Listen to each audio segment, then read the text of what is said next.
You're watching the station that's working for you. Now, WMAR 2 News. I'm Christian Schaefer with your WMAR 2 News update. Baltimore City's new police commissioner says even though no gun was found at the scene where an officer shot and killed a man earlier this week, he believes the shooting was justified. Kevin Mason was shot and killed by an officer late Sunday night after a standoff at a home in northwest Baltimore. At a news conference Wednesday, Commissioner Michael Harrison released this video.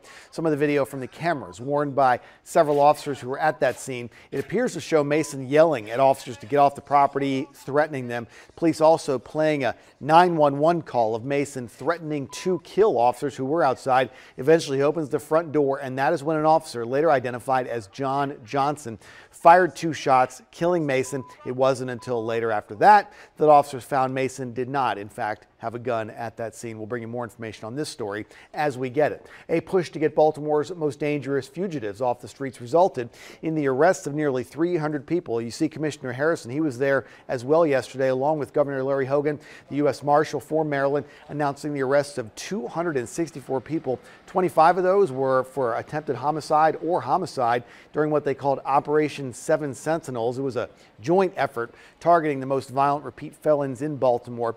This operation also helped law enforcement identify suspects in 2 unsolved murders and the recovery of endangered children. They also say they broke down a commercial theft ring, all this over the past month.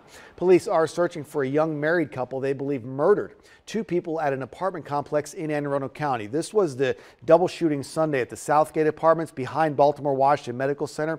Police now believe that it was Edwin Hurtado Valdez murdering Antoine Briggs and Antoine Queen, his wife, Cambria Seek, helping to hide evidence and get out of the area. Police in Anne Arundel County say those 2 should be considered armed and dangerous. If you know where they might be, just call 911.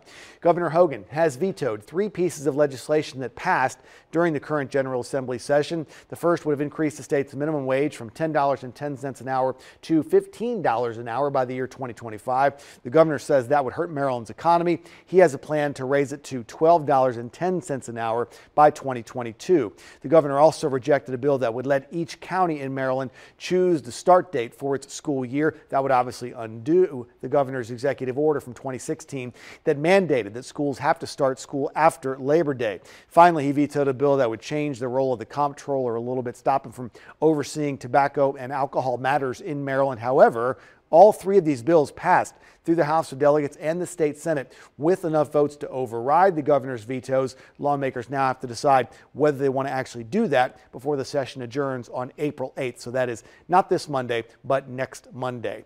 And we are starting to see some repairs on the Baltimore-Washington Parkway this weekend. The repairs, though, could affect your travel if you want to drive down 295 overnight. 7:30 Friday night until 5 Saturday morning. The southbound lanes of the BW Parkway will be closed from 198 to 197. And then Saturday, starting at 7:30 in the evening until 5 a.m. Sunday, the other direction of that same section of the BW Parkway will be closed. The repair is part of a larger project that is set to begin next month.